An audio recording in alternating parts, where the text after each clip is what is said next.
Bueno, primero respecto de la epidemia en Chile, bueno, ya bueno, seguimos a diario las noticias, las conferencias de prensa de la Autoridad de Salud, pero simplemente para resumir, en la 8ª semana de la epidemia en Chile. Al día de ayer habíamos acumulado 14.365 casos, 207 fallecimientos, cifras que uno siempre tiene que ponderarlas en relación a su credibilidad, y afortunadamente en Chile, dado la tasa de aplicación de test, son cifras que tienden a ser más creíbles y más estables en el tiempo, ¿no? Eso le da un grado mayor de confiabilidad. Sabemos que hay números importantes de casos asintomáticos. Eso es lo que hemos ido aprendiendo de los epidemiólogos a los que hemos escuchado en estos días, pero lo importante es cuál es la trayectoria que va teniendo la epidemia en el país y qué es lo que eso implica para la economía, que es en el fondo hacia dónde vamos en esta presentación. Y ahí lo que podemos observar es que los casos activos se han estabilizado durante varios días. Llevamos ya cerca de una semana de estabilidad en los casos activos. La tasa de eso tiende a confirmar la proyección de un pic que se esperaba más o menos para esta época del año, fines de abril, principios de mayo. La tasa de reproducción está en 1,2. La tasa de mortalidad en 1,4%, es de las más bajas en la comparación con muchos países. 7% de los casos activos están en cuidados intensivos, 5% con respirador mecánico. Mantenemos una capacidad de respiradores mecánicos que excede el uso actual, y en eso tenemos que reconocer la importancia de tener un sistema de salud capaz, con una tradición epidemiológica muy fuerte. Hay muchos especialistas en salud pública en Chile que se han formado a lo largo de los años. Hay un acceso amplio a servicios, hay un acceso más amplio a servicios básicos por parte de la población, particularmente agua potable, saneamiento. Y hubo una preparación y una acción relativamente temprana. Ahora vivimos en el hemisferio sur, todavía está por llegar la temporada de invierno, eso es una preocupación que uno puede verla algo mitigada por el efecto del propio distanciamiento social que se ha adoptado por el coronavirus, pero que también puede incidir sobre otros contagios, y la campaña temprana de vacunación contra la influenza, que como sabemos se focalizó especialmente en los adultos mayores. Entonces, ese es el panorama en que nos encontramos, y aquí vamos a ver algunos gráficos. El primero se refiere a los casos activos acumulados de COVID-19 por millón de habitantes, comparado con varios países. La curva con los circulitos rojos corresponde a Chile. El gráfico de la derecha es el de las muertes, fallecimientos acumulados por el COVID por millón de habitantes también. También vemos cifras que son bastante bajas en comparación con otros países, especialmente aquellos que han sido más fuertemente afectados por la epidemia, como los países europeos y ahora también Estados Unidos. En los gráficos siguientes vemos reflejado este tema del testeo. Vemos como Chile tiene una tasa de testeo por mil habitantes que es similar a la de Francia o a la de Polonia, bastante superior a otros países de la región. Perú se ha ido acercando en las últimas semanas porque ha intensificado mucho la aplicación de test. Lo mismo en Ecuador, hubo un salto importante hace unos días atrás. En el caso de Chile ha habido desde un principio una aplicación bastante intensa de test, y eso se ha ido acentuando con el correr del tiempo. y eso hace que nos estemos acercando ya a los 200.000 test acumulados. Por otro lado, en la gráfica siguiente vemos algunos indicadores de la presión sobre el sistema de salud, los casos activos por millón de habitantes por un lado, en el gráfico de la derecha el tema de los respiradores mecánicos, comparando los respiradores en uso y la disponibilidad que, como sabemos, ha ido aumentando con el correr del tiempo, y eso ha mantenido una proporción de respiradores disponibles bastante importante en condiciones de poder trasladarse a distintas partes del país. Un dato, un indicador bien importante de la evolución actual y sobre todo futura de la epidemia es lo que se llama la tasa de reproducción. A estas alturas creo que ya todos más o menos hemos escuchado de este concepto. Y en las gráficas siguientes vemos que la tasa de reproducción en Chile empezó a disminuir bastante más rápido que en otros países, y cuando lo comparamos con América Latina, la tasa de reproducción en Chile se encuentra entre las más bajas, está en torno al 1,2%, 1,2% en la actualidad. Entonces, bueno, todo esto indica una evolución que dentro de la gravedad que representa esta pandemia es relativamente favorable, en el sentido de que el contagio y el costo en términos de vidas ha sido menor que lo que han experimentado otros países.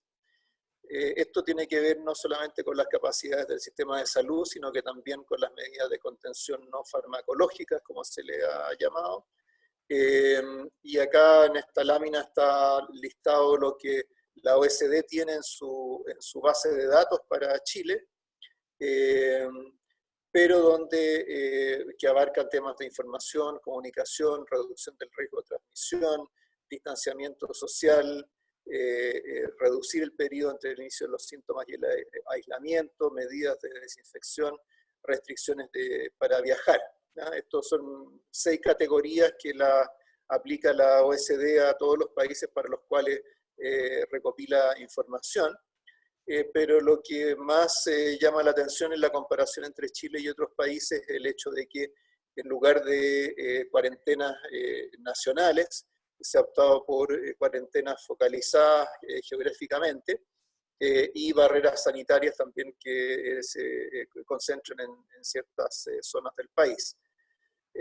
Acá en el cuadro que estamos viendo acá también tratamos de reflejar el tema de la oportunidad, y vemos que las primeras medidas en materia de contención no farmacológica se adoptaron relativamente pronto, 2 semanas desde el primer caso, incluso antes del primer fallecimiento, el toque de queda, aislamiento de la ciudad, y vemos acá Chile comparado con varios países, donde podemos ver al final la línea de más abajo, el promedio de tiempo transcurrido entre el primer caso y alguna de esas decisiones.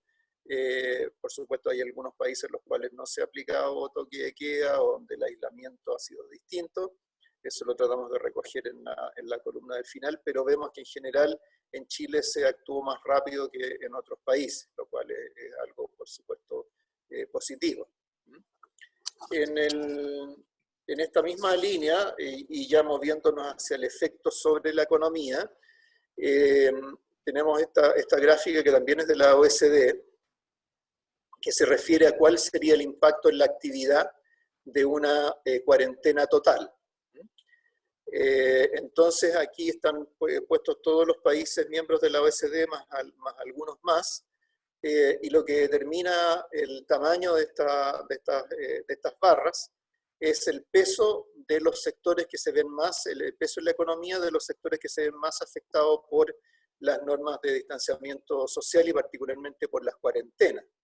Entonces, por ejemplo, el peso relativo de los sectores de turismo, restaurantes, transporte, servicios personales, hacen que en algunos países este impacto sea potencialmente mayor. Por ejemplo, Grecia, que es un país que es muy intensivo en actividad que depende mucho del turismo, del transporte, es el país que potencialmente se ve más afectado por una cuarentena total, y así va disminuyendo hasta países como Irlanda o Sudáfrica, que están en el otro extremo de la distribución. Chile está en un punto intermedio, donde se estima entonces que una cuarentena total implicaría una caída de actividad del orden del 24%. Pero como sabemos, en Chile no se han aplicado cuarentenas totales y vamos a ver luego la diferencia. Pero lo interesante de esta lámina es que en el fondo, mientras más pese en un país las actividades que se ven más directamente afectadas por una cuarentena, por supuesto más es lo que sufre la economía como producto de esa cuarentena. En la lámina siguiente tenemos un índice que está calculando la Universidad de Oxford, que es un índice de la estrictez de las medidas de control no farmacológico. Entonces Chile está ahí en la línea roja, y se compara en el gráfico se puede comparar en el gráfico de la izquierda con otros países de América Latina. Vemos como, por ejemplo, Argentina, que ha aplicado durante ya un buen tiempo esta cuarentena nacional, aparece con un grado mayor de restrictividad. En el gráfico de la derecha tenemos algunos de los países grandes en el mundo que han sufrido la pandemia, que han respondido con medidas de control. Vemos como China, por ejemplo, aparece reaccionando muy temprano en el año, y luego va retirando esas medidas de control. Estados Unidos todavía está en un punto alto por las medidas que van aplicando los estados, y como sabemos ha habido toda una discusión sobre cómo ir recuperando la normalidad en la economía. En Chile el tema de las cuarentenas focalizadas se puede reflejar en los datos que están en esta lámina. Vemos la diferencia de casos confirmados en cada región por cada 1000 habitantes. Vemos como, tal como se ha comentado en las últimas semanas, Magallanes ha sido una región particularmente afectada, lo mismo que Ñuble, que fue una de las regiones donde se inició la epidemia. Y vemos entonces luego en el cuadro de la derecha el número de habitantes en las comunas o parte de comunas que han sido objeto de cuarentenas. Entonces vemos que hasta ayer, porque ayer se sumaron algunas comunas, el total de población afectada por cuarentenas había sido de 19%. Por supuesto, eso de la población total del país. Por supuesto, como estas cuarentenas no han ocurrido al mismo tiempo, nunca hemos tenido un 19% de la población simultáneamente afectada por cuarentena. Y luego, en las columnas que están a la derecha en ese gráfico, vemos cuánto incide en el PIB sectorial por región las actividades que se ven más afectadas, como la industria, el comercio o la construcción, o aquellas en las cuales tenemos mediciones más consistentes por regiones. Entonces, por ejemplo, la región metropolitana tiene un peso importante en el comercio, pero vemos también otras regiones en las cuales tienen una importancia mayor, por ejemplo, la Araucanía en la construcción, la región de Magallanes también en materia de construcción. Entonces, ahí en esa columna vemos al final entonces cuánto es el PIB sectorial cuánto es la sumatoria del PIB sectorial en estas regiones, y por lo tanto el potencial impacto sobre la actividad en abril. Entonces esto nos da una idea de cómo se diferencia el impacto de las medidas de control en Chile respecto de otros países, su impacto sobre la economía. Entonces, en el IPOM de marzo nosotros señalamos que nuestra estimación es que por un mes de aplicación de las medidas de contención, tal como las aplicamos aquí en Chile, representaría una caída de entre 12 y 15% de la actividad en ese mes. Entonces, esto es lo que se puede comparar con el 24% que calculaba la OSD para una cuarentena total. Entonces, esto de alguna manera refleja la diferencia en la estrategia que ha seguido Chile para el manejo de las medidas de contención. Esta diferencia se explica entonces por un menor peso de los sectores más afectados, por el hecho de que la minería, que es una actividad importante en la economía chilena, se ha visto menos afectada que otras actividades, y por la aplicación de cuarentenas focalizadas en lugar de cuarentenas generalizadas. Entonces, si esto lo llevamos al efecto sobre el PIB anual, entonces por cada mes de aplicación de las medidas de contención, tal como las aplicamos en Chile, el PIB anual cae en cerca de un 1%. Entonces, dependiendo del número de meses durante los cuales se apliquen estas medidas o si cambia la intensidad de las mismas, ese impacto se puede ir calculando a partir de este parámetro. Ahora, en términos de cómo el Banco Central hizo sus proyecciones para este año, nosotros supusimos que las medidas de contención actuales se mantendrían durante buena parte del segundo trimestre, que esas irían siendo retiradas gradualmente en el tercer trimestre, y tenemos un cuarto trimestre en el cual sea lo que tengamos en términos de actividad, se va a comparar con una base baja por el efecto de la crisis social sobre la actividad económica en el cuarto trimestre del 2019, que como sabemos generó una caída de la actividad. Entonces, sobre la base de la combinación de estos factores y esta distribución en el tiempo, que el Banco Central hizo su estimación de una caída de la actividad este año de entre 1,5% y 2,5%. Y también esto nos ayuda a explicar, como vamos a ver más adelante, las diferencias con proyecciones, por ejemplo, como la que hizo el Fondo Monetario. Ahora, para cualquiera de estas proyecciones, sea la nuestra, la del Fondo Monetario, la de bancos de inversión, etc., cualquier proyección en este tiempo se enfrenta a una alta incertidumbre que depende del progreso de la pandemia, las estrategias sanitarias que siguen los países, la capacidad de recuperación de la economía, las limitaciones logísticas que se pueden generar en el tiempo y los efectos desde el exterior hacia la economía local. Entonces, especialmente hasta hace un par de semanas, esto era la realidad con la que se enfrentaba cualquier proyección. No había todavía datos duros y significaba que las proyecciones dependían de una cantidad importante de supuestos. Ahora ya empiezan a surgir datos duros, por ejemplo, ya tenemos hoy día acaba de salir el dato de actividad de PIB trimestral para el primer trimestre en Estados Unidos, con una caída de 4,8% anualizado en el primer trimestre.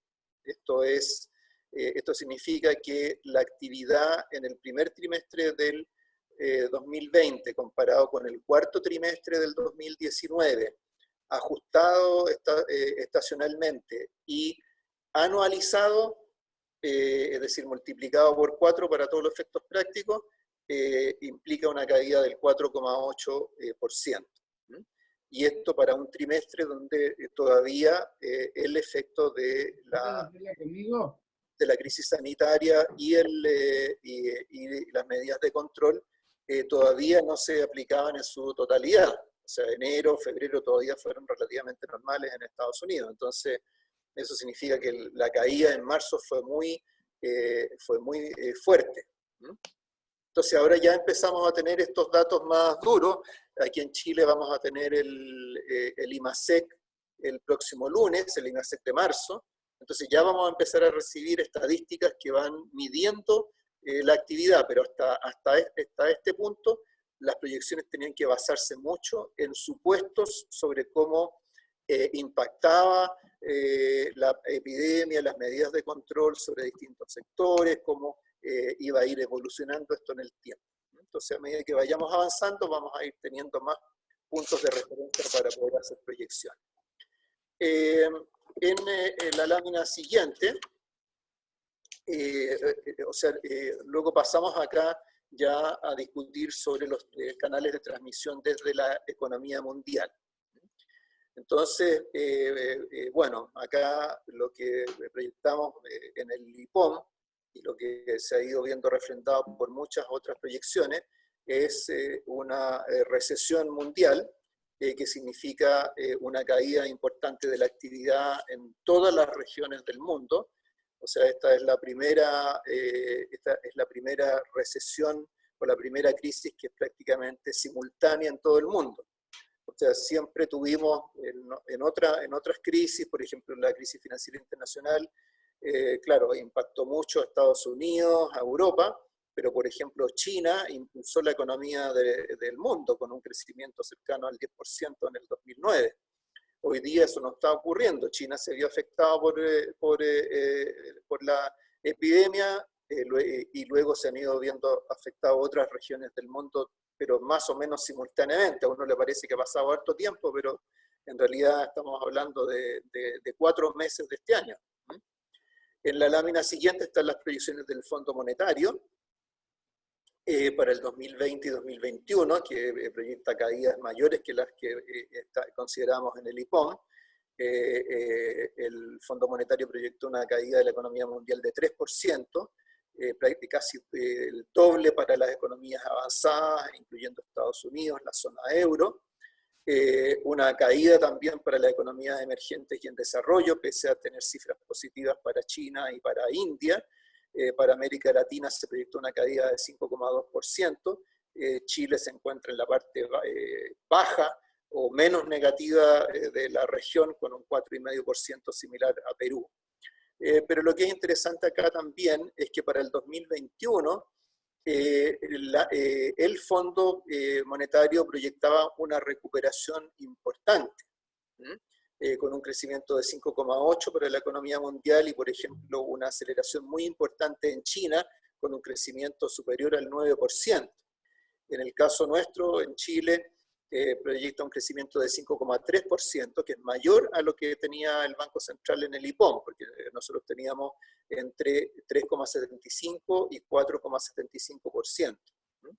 Entonces esto significa que lo que está suponiendo acá el Fondo Monetario es que dependiendo, por supuesto, del apoyo de política económica, el retiro, aunque sea gradual, de las medidas de control, va a permitir una recuperación importante de la actividad, más o menos reflejando la caída que significó la aplicación de todas estas medidas de control. Donde a todo esto aprovecho a hacer el paréntesis. Cuando hablamos de las medidas de control, no es que las estemos culpando de lo que pasa, sino que es lo que impacta más directamente sobre la actividad económica, pero respecto de su justificación, su necesidad desde el punto de vista sanitario, de salud de la población, de salvar vidas, por supuesto, son plenamente justificadas, y nosotros como economistas y como Banco Central no tenemos mucho que decir al respecto, simplemente ir tratando de traducir cómo eso influye sobre la economía del país.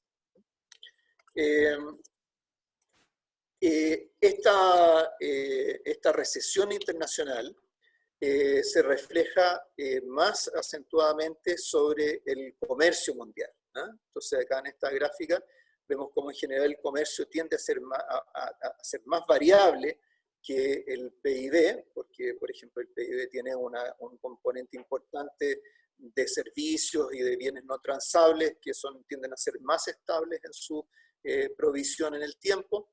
Entonces el comercio tiende a ser más volátil, con caídas importantes en periodos recesivos. En el 2009 ya eso ocurrió y ahora en el 2020 se prevé que haya una caída aún más acentuada que la que ocurrió en el 2009.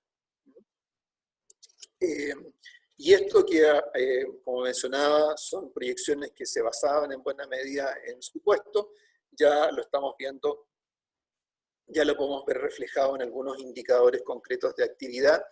En estos gráficos tenemos la evolución de la actividad, de la actividad industrial en China, con una caída muy significativa en febrero y marzo, y luego una recuperación importante. En el caso de las ventas minoristas, esa caída también fue muy dramática, pero la recuperación ha sido más moderada, y hoy día uno de los temas que se discuten es hasta dónde un comportamiento más prudente de los consumidores puede contribuir a prolongar los efectos más negativos sobre la actividad económica.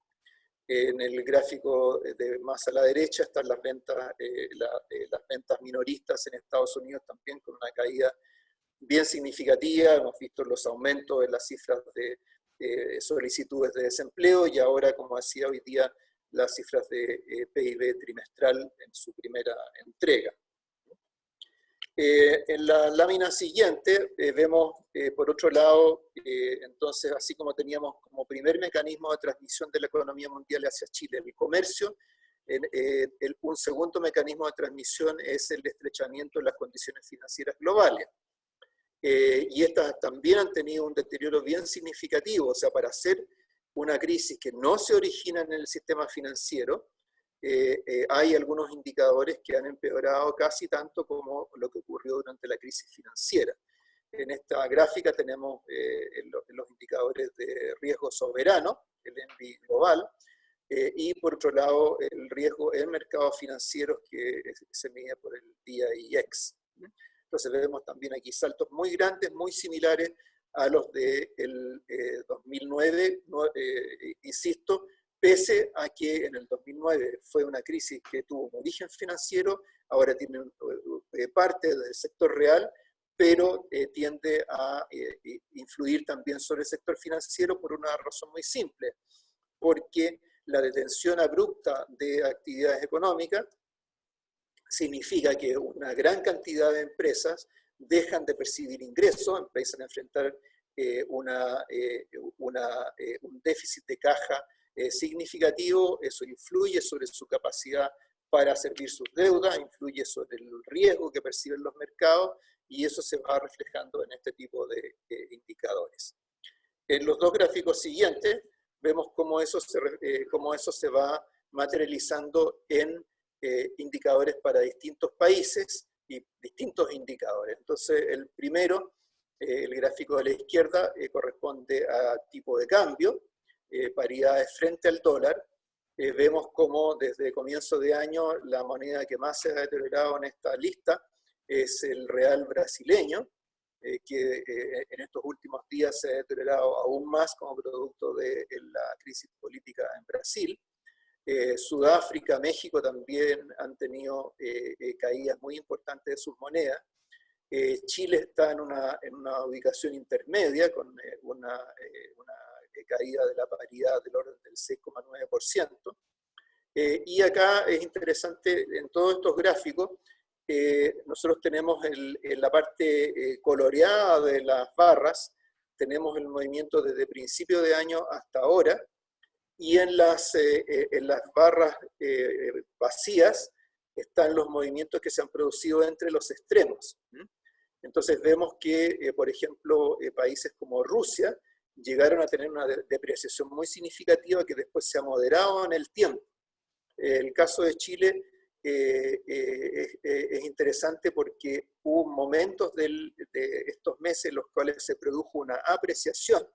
Eso fue en buena medida porque la moneda se depreció mucho a fines del año pasado, y parte de eso se revirtió en algunos momentos de este cuatrimestre. En el gráfico del medio tenemos la evolución de tasas nominales de interés a largo plazo, a 10 años. Entonces vemos cómo esas tasas en general en los países desarrollados han caído, pero en muchos países emergentes han aumentado, como efecto del cambio en la percepción de riesgo. Entonces Sudáfrica, por ejemplo, que tuvo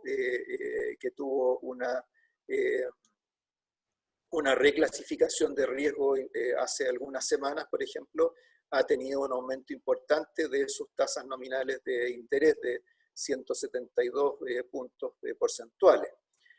Chile hubo momentos en que tuvo aumento de tasas, pero luego ha tendido a acoplarse a los movimientos en los países avanzados con una caída de 60 puntos base en las tasas nominales de interés a 10 años. Acá las tasas de mercado aquí en Chile todavía siguen esto con un cierto rezago, me refiero a las tasas de créditos hipotecarios, por ejemplo. Entonces ese aumento en las tasas de bonos de más largo plazo que ocurrió en los primeros, a comienzos del cuatrimestre, todavía se está reflejando en las tasas de crédito hipotecario, pero si se mantiene esta caída que vemos acá en el gráfico, probablemente eso tienda a moderarse o incluso podría revertirse. Lo que sí ha caído unánimemente en todo el mundo son las bolsas, son las acciones. Eso lo vemos en el gráfico de más a la derecha en la lámina anterior. Y en esta gráfica que tenemos ahora, perdón, ahí está, entonces vemos caídas muy grandes en países como Brasil, pero también en algunos países europeos. Y en esta lámina ahora vemos cómo ha evolucionado las primas por riesgo por países. Entonces vemos también aumentos importantes en las primas por riesgo para Brasil, Sudáfrica, México, Colombia. A Chile en una ubicación más intermedia, similar a la de Perú, pero también con un aumento de las primas por riesgo y aumentos menores en los países más desarrollados. Entonces, esto lo que refleja es cómo el impacto del coronavirus, las medidas de contención sobre las economías se han ido trasladando a los mercados financieros y reflejándose en todos estos precios, donde los activos de países emergentes, que son siempre vistos como activos más riesgosos, tienden a ser más castigados en una coyuntura como esta. Entonces Chile no está ajeno a ese movimiento, solo que el deterioro de estos precios ha sido más moderado en Chile que en otros países emergentes. En la lámina siguiente vemos cómo se ha comportado el mercado financiero local en esta coyuntura. Vemos en este caso, en lo que está aquí en esta gráfica, estos spreads que se refieren a mercados monetarios en dólares y en pesos. Es decir, tuvimos durante este periodo una fuerte demanda por liquidez, tanto en pesos como en dólares. Eso hizo subir los spreads en febrero, especialmente marzo, que es lo que se ve en la gráfica en el extremo derecho. Vemos también que eso se compara con lo que ocurrió en octubre, noviembre del año pasado. También hubo aumentos importantes de estos spreads, también hubo demanda por liquidez en pesos y en dólares, pero en esa oportunidad era un fenómeno doméstico, que era la crisis social. En cambio hoy día vemos un fenómeno global. Entonces esto es lo que ha motivado también la acción del Banco Central, proveyendo más liquidez a los mercados y, por ejemplo, en el spread DAP swap, que se refiere a la liquidez en pesos, se ha moderado significativamente en las últimas semanas, pero sin embargo el spread onshore, que se refiere que refleja la demanda o la escasez de liquidez en dólares, todavía se mantiene relativamente alto. En la lámina siguiente vemos lo que ha pasado con los spreads corporativos no bancarios, es decir, esto corresponde a bonos emitidos por empresas. Entonces vemos que hasta julio, septiembre del año pasado, las diferencias de spread corporativos para bonos de distintas calidades, desde AAA hasta BBB, no eran muy grandes.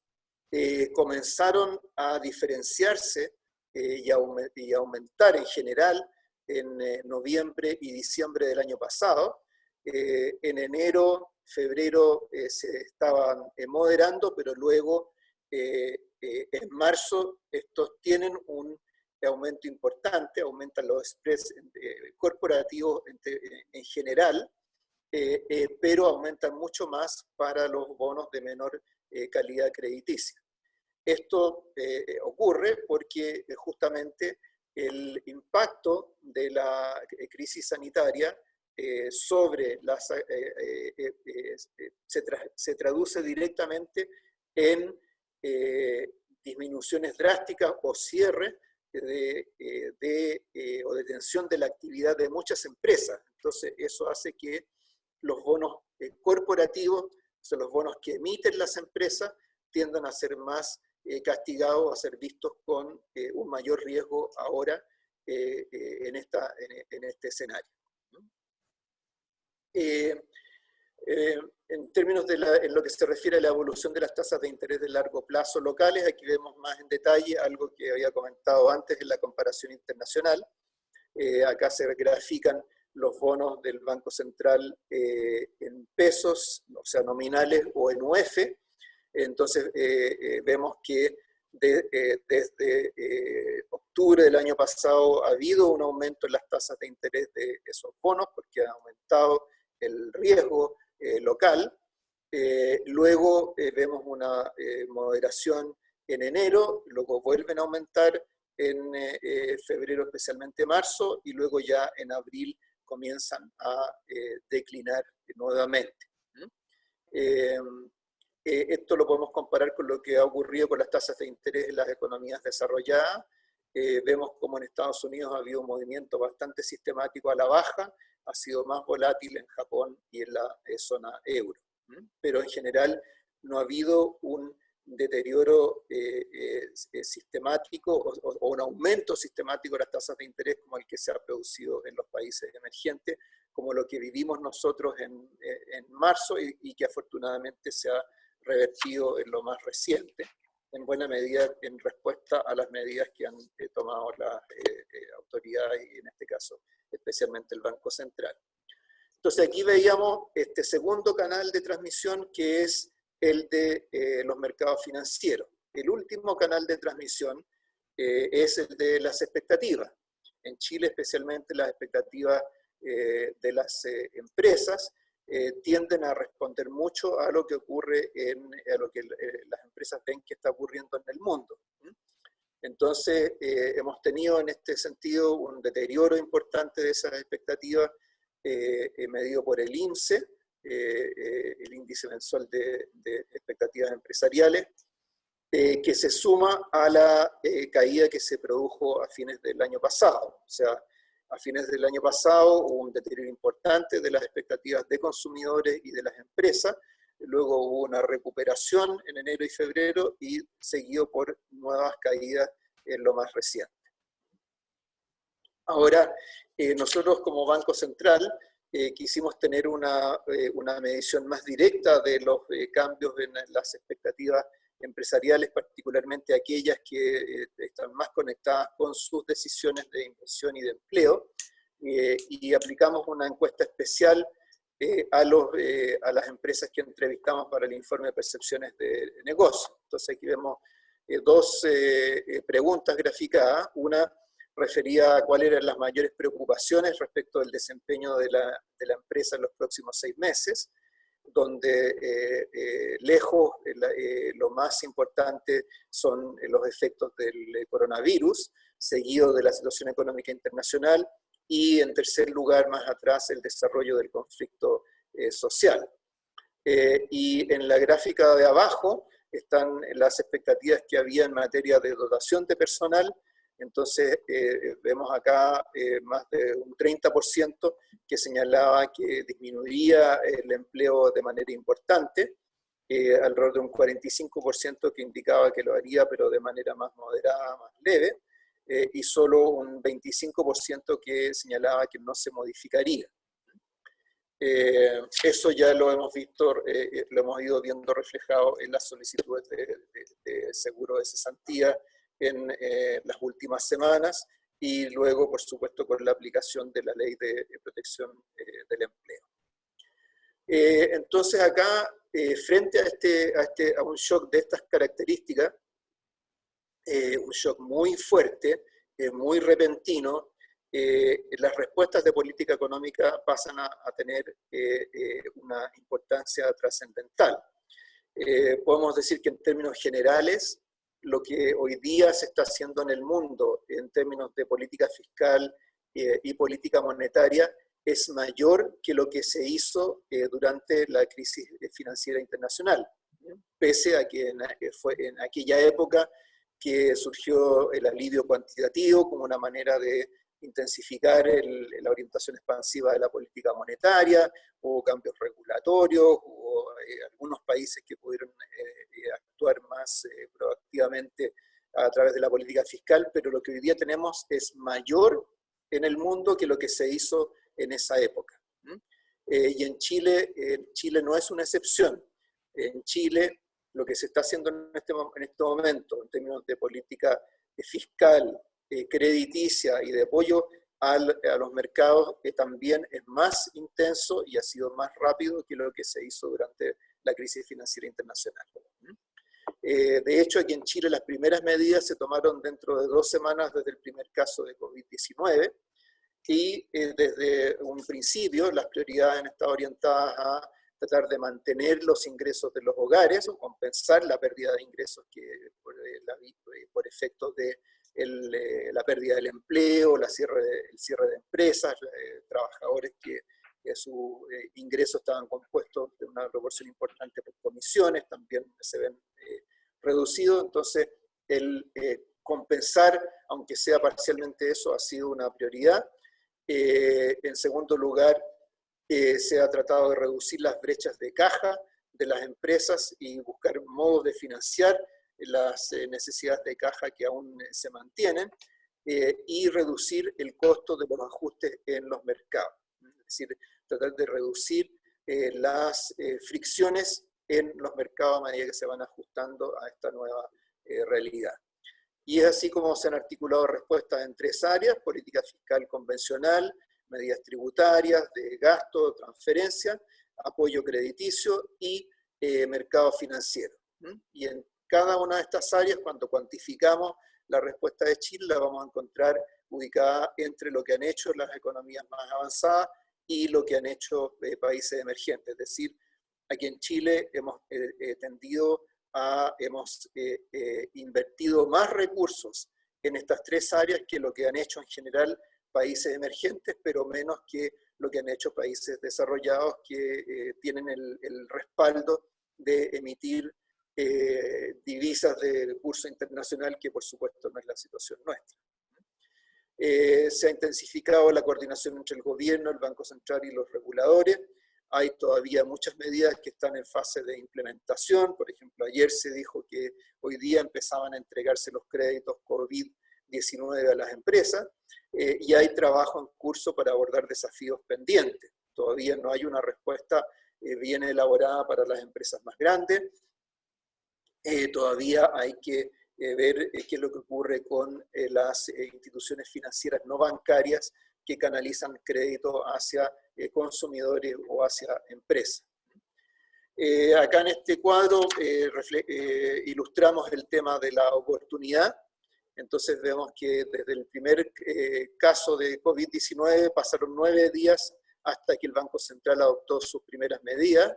Pasaron más o menos 2 semanas hasta que el gobierno adoptó sus primeras medidas, y eso lo podemos comparar con cifras superiores a 1 mes de desfase para el promedio de los demás países que están acá en esta gráfica.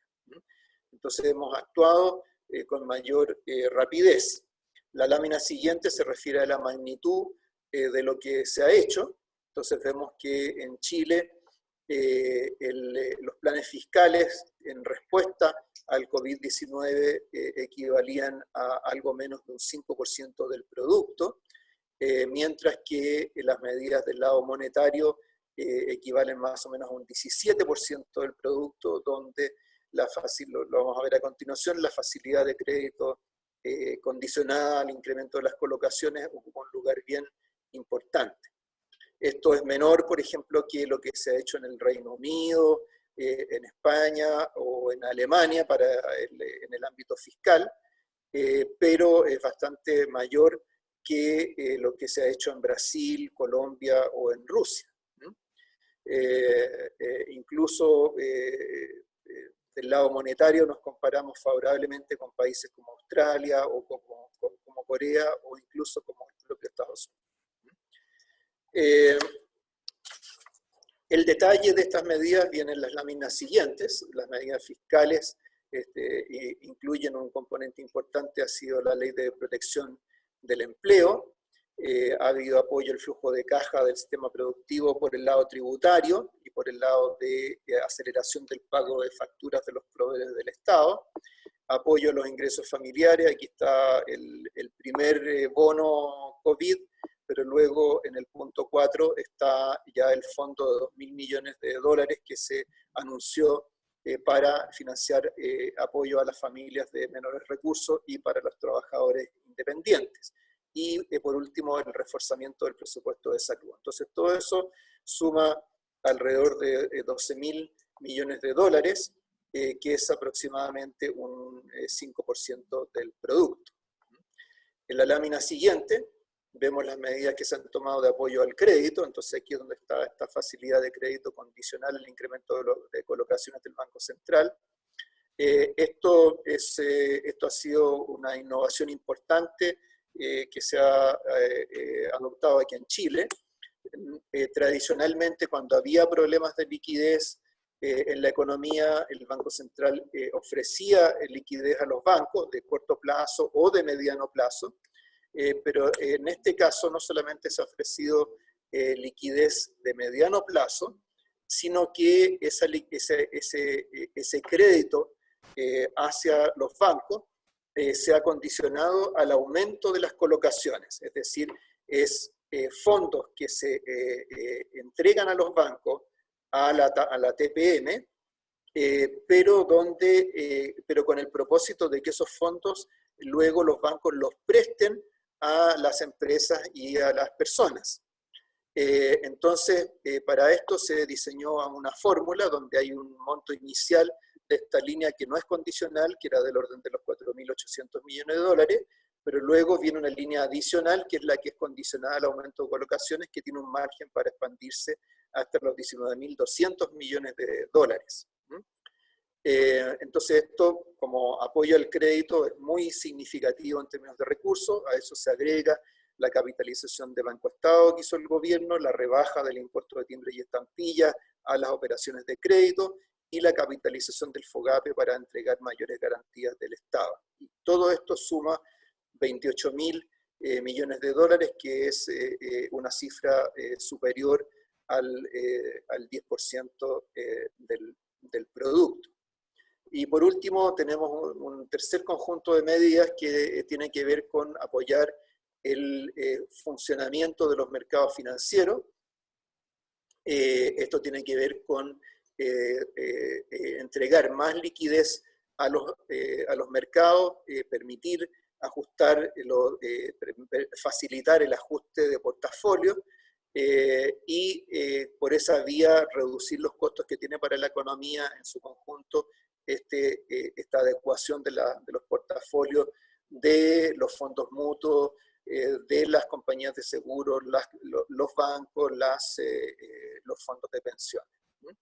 Entonces, estas medidas han incluido el incluir bonos corporativos como colaterales para las operaciones de liquidez, compra de bonos bancarios, la extensión del programa de ventas de divisas o la intervención cambiaria que se inició, como sabemos, en noviembre del año pasado, la ampliación de plazos en programas de gestión de liquidez, modificación de normas de encaje, flexibilización de requerimientos de liquidez para los bancos, todo esto con recursos equivalentes a los alrededor de 15.000 millones de dólares, que es más o menos 6% del producto.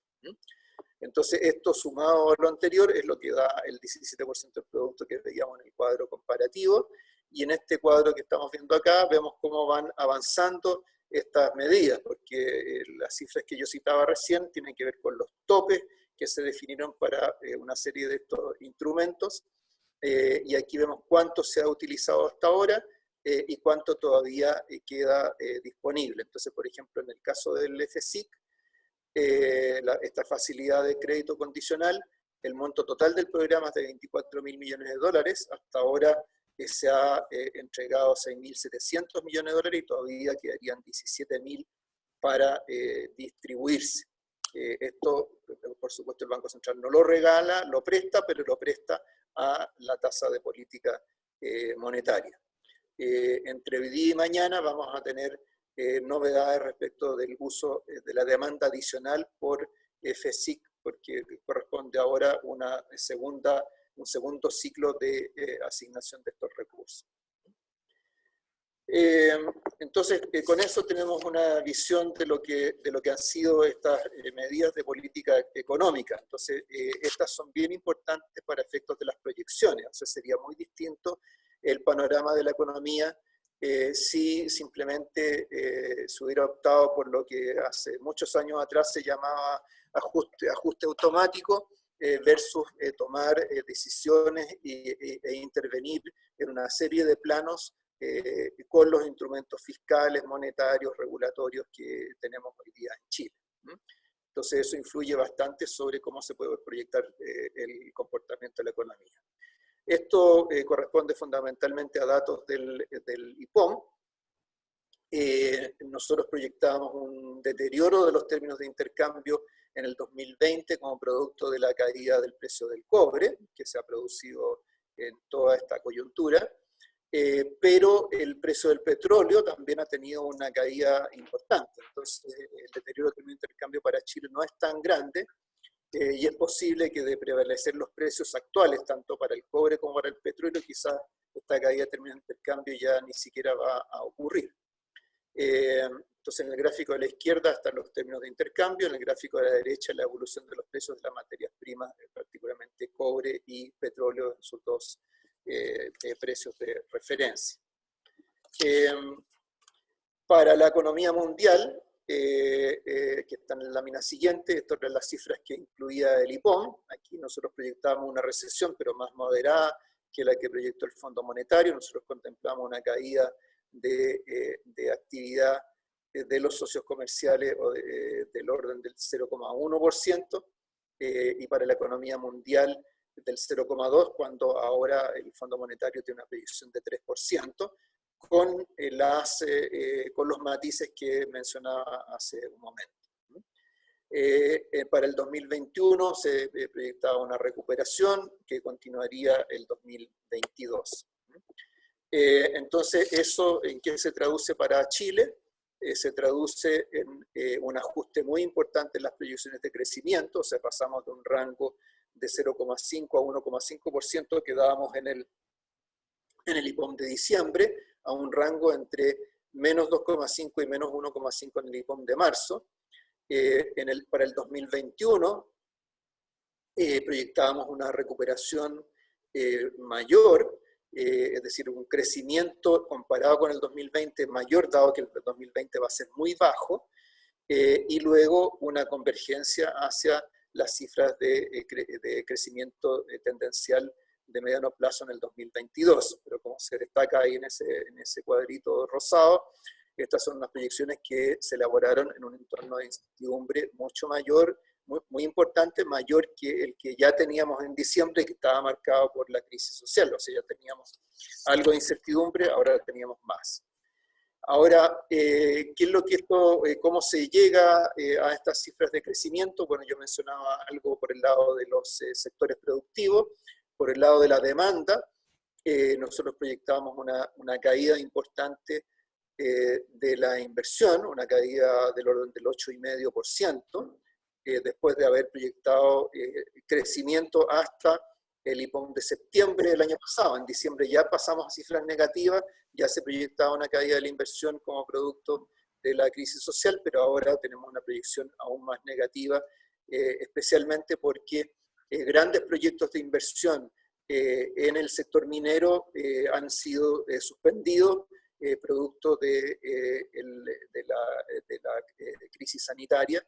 Esto supone que esa suspensión va a ser temporal, que se van a retomar hacia el final del año, pero eso es algo que todavía tenemos que observar. En el caso del consumo también habíamos ido ajustando algo a la baja la proyección de consumo para el 2020 en los dos IPOM anteriores, pero ahora esa cifra ya es negativa. Es negativa porque se prevé un deterioro en el mercado del trabajo, en materia de salarios, en materia de empleo y un comportamiento más prudencial de los consumidores, en línea con el deterioro de sus expectativas. En la lámina siguiente tenemos la cuenta corriente. Acá, como tenemos una caída mayor de la demanda interna y por lo tanto de las importaciones que de las exportaciones, entonces hemos pasado de una cuenta corriente negativa que se proyectaba para el 2020 hasta el IPOM de septiembre pasado, a una cifra levemente positiva en este IPOM. En la lámina siguiente tenemos ya el detalle de todo esto para cada uno de estos años, incluyendo las cifras del IPOM de diciembre y de marzo de este año. Vemos cómo cambia significativamente los rangos de crecimiento en el 2020 y 2021. Vemos luego los diferentes componentes de la demanda, una caída importante de la demanda interna, liderada por la formación bruta de capital fijo, seguido por el consumo, y con cifras también negativas para las exportaciones. Y luego recuperación de estas variables en el 2021, sin embargo una recuperación que para la formación bruta de capital fijo igual es una cifra de crecimiento relativamente moderada, y una recuperación algo más robusta para el consumo. En la lámina siguiente tratamos de enfatizar qué es lo que supone, cómo se obtienen estas proyecciones y cuáles son los supuestos que están detrás. Entonces esto supone que la actividad se va a contraer en la segunda mitad de marzo, lo que implica menor crecimiento para el primer trimestre y una contracción claramente trimestral en el segundo trimestre, donde se concentran el efecto de las medidas de control sanitario. Luego, suponemos que el proceso de recuperación de la economía comienza en el tercer trimestre, producto del relajamiento de las medidas sanitarias, y luego se produce un rebote importante de las tasas de crecimiento en el último trimestre del 2020 y todo el 2021. Ahora, esto descansa en algunos supuestos que son importantes en relación a las políticas que se han estado implementando y en lo que va ocurriendo en el país.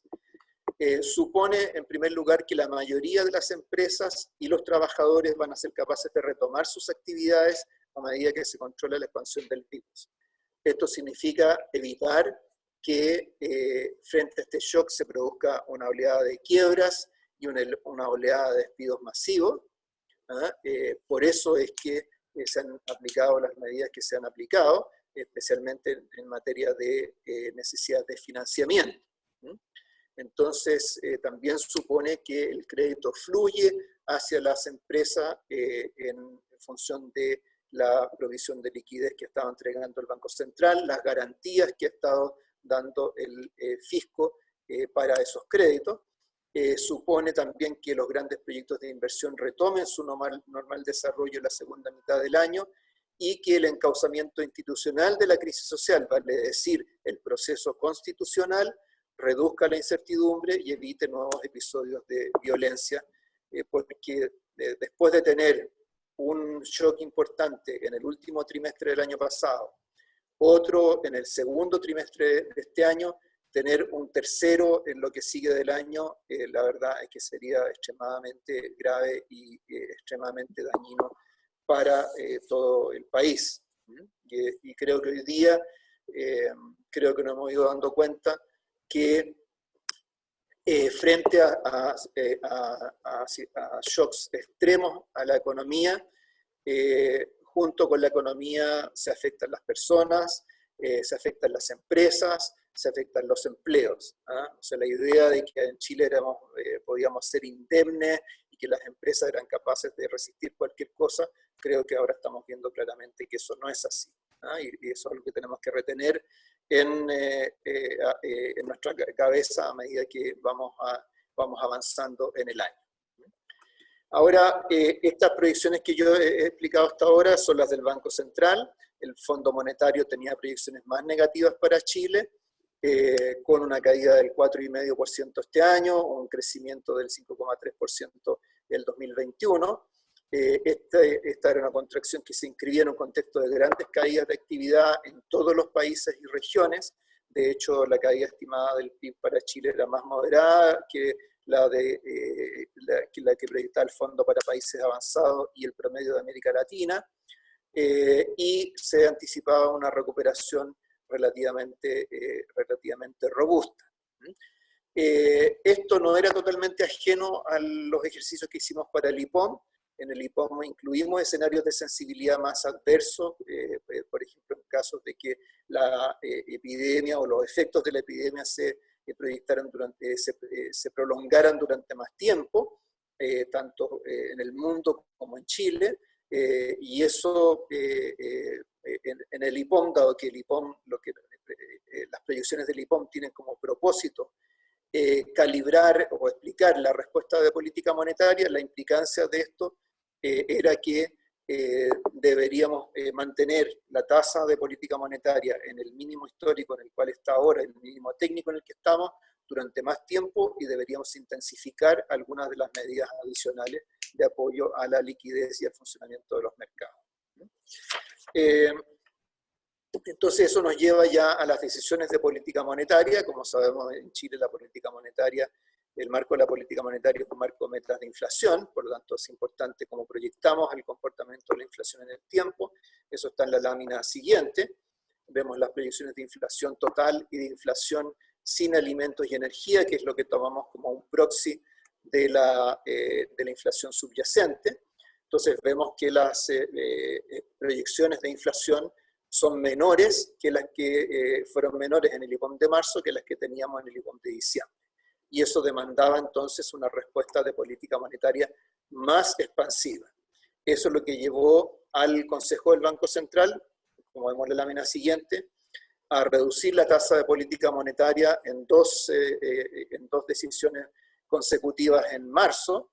Eso significó un recorte de 125 puntos base, se llevó la tasa de política monetaria a su mínimo técnico de 0,5%, y eso se grafica en el gráfico de izquierda.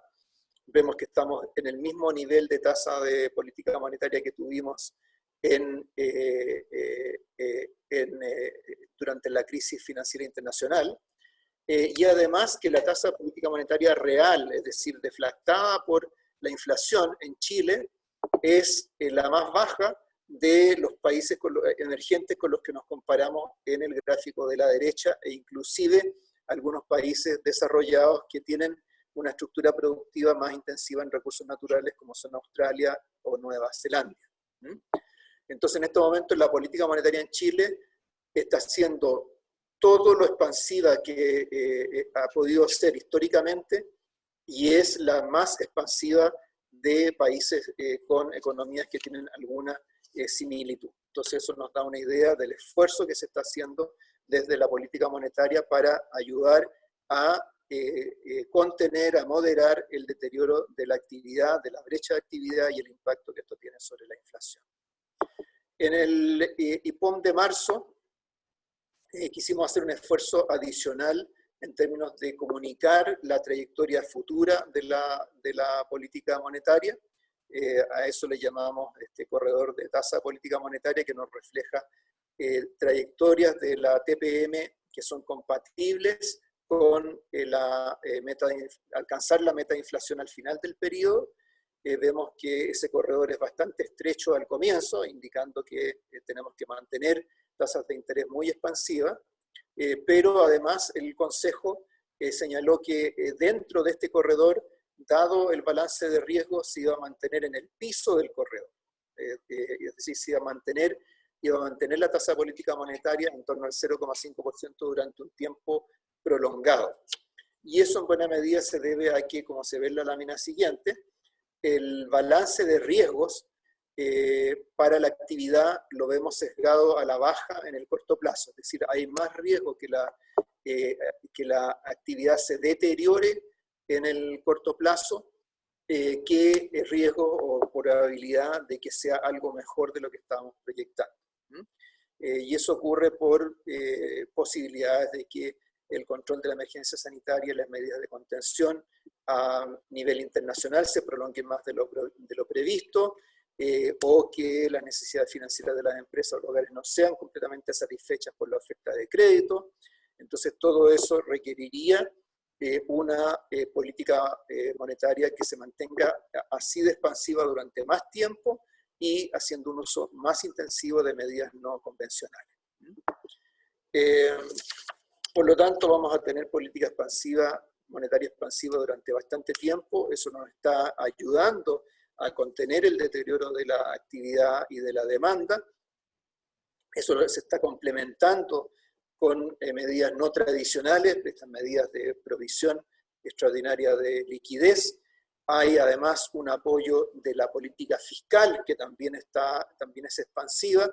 Entonces todo eso es lo que ayuda a que esta recesión, porque así es, eso es lo que va a ser, caída de la actividad, sea más moderada y más corta que lo que sería de otra manera sin toda esta acción en el ámbito de la política pública. Entonces, en resumen, vamos a las últimas dos láminas.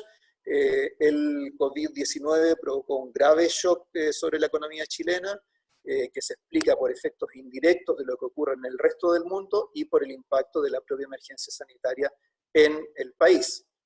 El impacto final de este shock depende de las vulnerabilidades, fortalezas y mitigadores que tenemos en Chile en varios frentes que van desde los servicios de salud hasta la política económica.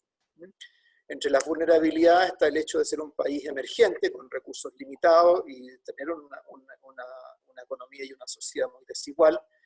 La exposición a shocks externos debido a tener una economía abierta en lo comercial y en lo financiero, y en la superposición con la crisis social que ha generado incertidumbre y que golpeó a algunos sectores que también son vulnerables a las medidas de contención del COVID-19.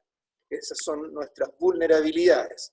Por el lado de las fortalezas, tenemos instituciones relativamente sólidas, incluyendo los servicios sociales y los servicios de salud. Yo en estos días he tenido conversaciones con mis colegas, presidentes de bancos centrales en otros países de la región. Hace una semana, hace 10 días atrás, fueron las reuniones de primavera del Fondo Monetario y del Banco Mundial. Todo eso se hizo por vía virtual. Pero cuando en otros países se habla de las medidas que están tomando, uno ve la diferencia en la fortaleza de las instituciones. O sea, muchos países o que no tienen los recursos fiscales para poder apoyar a las familias más pobres, países que estaban en medio de ajustes fiscales, o países donde no hay los mecanismos para hacer llegar rápidamente estos recursos a donde se necesita. O sea, aquí se está ahora en curso de aprobar la legislación para este suplemento del ingreso familiar. Para eso contamos con mecanismos de evaluación de la familia. En otros países están en un proceso en el cual están llamando a la gente a postular a ciertos beneficios. Entonces eso lo hace todo mucho más lento, ciertamente. Tenemos condiciones de vida más saludables que en otras economías emergentes, particularmente el acceso a agua y saneamiento que mencionaba al comienzo. Hemos acumulado holguras a lo largo de los años, capital de los bancos, reservas del Banco Central, fondos soberanos del gobierno. Todo eso es útil para usarlo ahora. Tenemos marcos de política económica creíble y eficaz. O sea, cuando nosotros decimos que vamos a converger a la inflación de 3% en 2 años, el mercado nos cree y eso hace más eficaz la política, las decisiones de política monetaria. Y por el lado de los mitigadores, encontramos una preparación temprana y una respuesta temprana de la política de salud y la política económica, estas cuarentenas más focalizadas, medidas económicas amplias y consistentes y una mayor coordinación entre las instituciones responsables de la política económica.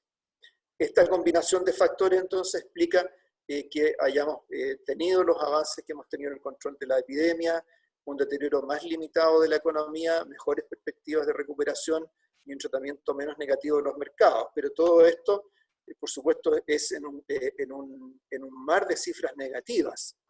O sea, no podemos subestimar los daños a la actividad, el empleo, las condiciones de vida. Esto es una recesión. En una recesión sufren las empresas, sufren los trabajadores, sufren los hogares, y estamos en Chile tratando de movilizar todo lo que podemos para acotar, mitigar esos efectos, pero por supuesto el panorama es muy negativo. Tenemos medidas que todavía están en marcha, que todavía hay cosas que están en proceso de implementación, todavía hay medidas que deben tomarse. El propio ministro de Hacienda lo decía en una entrevista el fin de semana, no son las últimas medidas que se van a tomar. La incertidumbre sigue siendo alta respecto de la duración de la emergencia, la velocidad y la secuencia de la reapertura, la profundidad del daño en los sectores más vulnerables, pero tenemos autoridad, en este caso el Banco Central, comprometido a responder a nuevos desafíos. O sea, por supuesto, nuestra capacidad no es ilimitada, no podemos mitigar todo, pero tenemos la voluntad, el espacio para poder responder a nuevos desafíos y estaremos preparados para hacerlo con la misma oportunidad y contundencia con que hemos tratado de hacerlo hasta ahora. Entonces, con eso termino. Disculpen la extensión de la presentación, son muchas las cosas que están ocurriendo en Chile y en el mundo, entonces no es muy fácil resumirlo, pero bueno, espero haber cubierto muchas de las inquietudes de ustedes y lo que reste lo vamos a ver ahora en las preguntas que nos hagan llegar. Bueno, muchas gracias, Mario, por tu contundente, maciza y completa presentación. La verdad es que da una perspectiva muy completa de los impactos internacionales, los impactos sobre nuestra economía, las políticas que se han adoptado a nivel internacional y cómo también las respuestas de política del Banco Central, del gobierno, de las autoridades sanitarias también en Chile han estado, digamos, a la altura del problema, que es un problema mayúsculo y probablemente desde la crisis financiera del 2008-2009 es sin duda el evento más profundo que nos va a alterar y vamos a ver en nuestras vidas probablemente, quizás de lo que yo leo, de los números que acabas de presentar, lo que otros analistas y los consensos que existen a nivel internacional, esta crisis probablemente a nivel global sin duda está siendo más grave y más profunda que la crisis de 2008-2009, por la simultaneidad, como señalaste tú, por la transversalidad que está abarcando distintas capas de la sociedad. La crisis subprime no abarcó, incluso dentro de cada economía, no fue tan transversal como está haciendo esta paralización, esta perturbación en la actividad productiva. Sin embargo, también a mí me llama mucho la atención que afortunadamente 10 años desde la crisis subprime no han sido en vano. Es decir, el grado de coordinación que ha existido hoy, por ejemplo, en nuestro país, entre el Banco Central, el Ministerio de Hacienda y las autoridades sanitarias para ir administrando en tiempo real, porque realmente ha sido muy rápida la capacidad de reacción, y así también en muchos otros países, especialmente en zonas económicas relevantes para nosotros. Así que eso creo que abre un potencial de esperanza en el sentido de que, si bien el impacto es mayor que el de la crisis subprime, está la posibilidad de que la recuperación también sea rápida. Ahora, sin embargo, voy a canalizar solo una pregunta por tiempo, resumiendo todas las que hemos estado recibiendo en estos minutos, que han habido varias. Y quizás yo diría, para resumirla en una gran pregunta, que puede dar para toda otra presentación, pero trataríamos de responderla en el tiempo más corto que se pudiera. Voy a resumirla en dos aspectos. Uno es el riesgo de la estanflación, que es un fenómeno que hemos visto en otras partes del mundo en los últimos 20 o 30 años, que economías como Japón u otras, incluso nuestra misma economía chilena en el 82 después de la crisis bancaria, que es un fenómeno en el cual una economía se demora bastante más tiempo en recuperarse de lo que a priori se pensaba, en que hay inflación y bajo crecimiento, rayando en crecimiento casi estancado. Entonces, ¿cuál es el riesgo de esta inflación a nivel global en estos momentos? Porque creo que ese escenario, claro, estamos ahora preocupados de la recuperación, pero está a la vuelta de la esquina, 3 meses más que nos encontremos con un fenómeno. ¿Y qué haría el Banco Central en un escenario de ese tipo? Esa es como una gran pregunta que resume, en el fondo, la pregunta es el riesgo de esta inflación y si hay algún otro riesgo, uno solo, de todos los riesgos o fuentes de riesgo, más que los riesgos en impacto sobre variables económicas, sino que la fuente de riesgo más importante ahora, mirando hacia lo que queda de este año. Ok, bueno, el tema de esta inflación tiene dos componentes, ¿cierto? Baja inflación y una actividad poco dinámica. Claro, hubo países emergentes que lo vivieron esto hace muchos años, ¿eh? Fue parte de la realidad de los 80, por ejemplo, en buena parte en algunos países emergentes. Pero también tiene que ver con la discusión que ha habido en el mundo sobre qué capacidad de crecimiento realmente va teniendo la economía mundial en el futuro. Esta discusión se dio durante los últimos 5 o 6 años. Larry Summers es uno de los que han animado ese debate, argumentando que por razones ligadas a la evolución de la tecnología, a la transición demográfica, etcétera, la capacidad de crecimiento de las economías es menor. Ahora, este es un tema que no lo vamos a ver de inmediato. O sea, el deterioro de la actividad en este momento está siendo tan drástico que cualquier cosa que veamos en el próximo año y medio, cualquier recuperación va a aparecer con tasas de crecimiento relativamente altas, pero esas tasas de crecimiento altas en realidad es una recuperación donde los números son producto de bases de comparación muy bajas. Entonces, creo que es una pregunta que no es tanto para el 2020 o 2021, sino que más para el 2022 en adelante. Es decir, estos riesgos de bajo dinamismo económico, producto del cambio tecnológico, producto del funcionamiento de los mercados, de la estructura de los mercados, de la transición demográfica, es algo que se va a empezar a reflejar en el 2022 en adelante o no. Entonces, es una pregunta relevante para nosotros porque nosotros hemos ido perdiendo capacidad de crecimiento durante los últimos 15 años. A mediados de los 2000 se estimaba que el crecimiento potencial de Chile era del orden del 5%, hoy día estamos en cifras del orden del 3,5%, entonces eso es una reducción importante.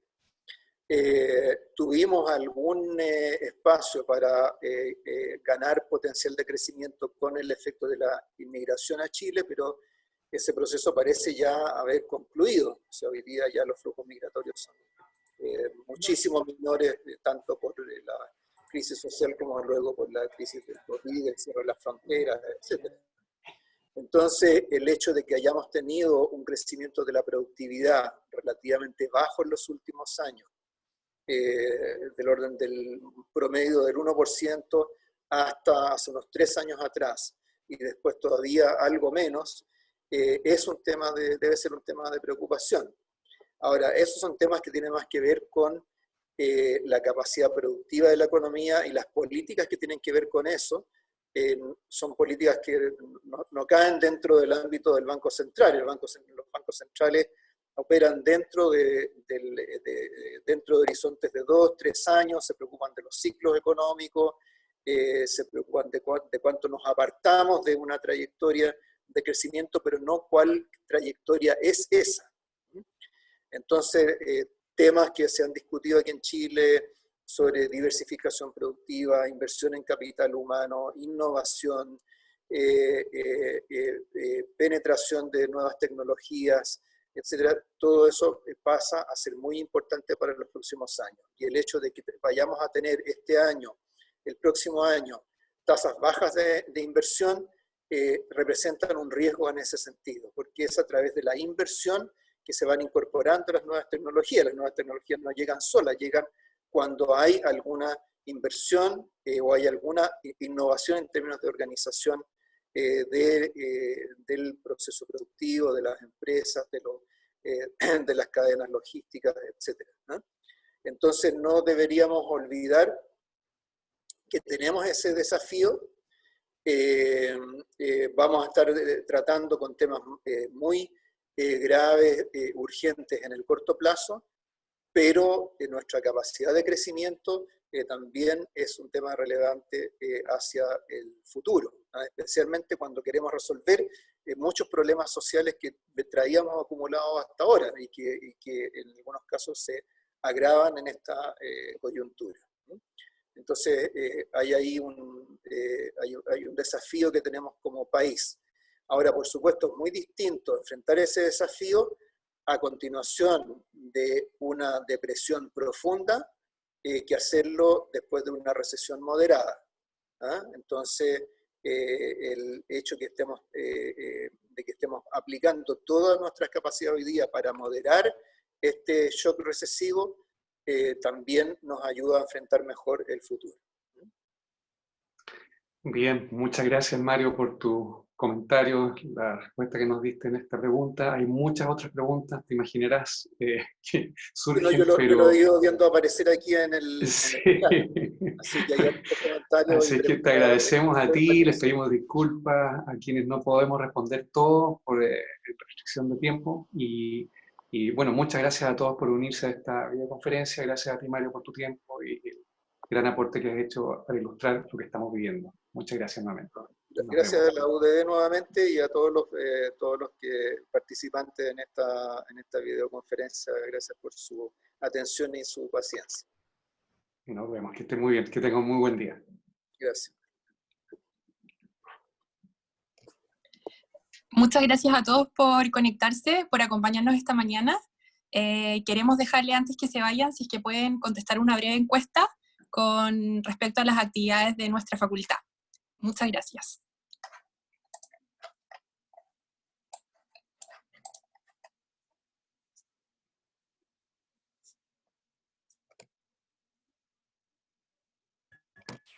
Gracias, Cristian. De nada, estén bien.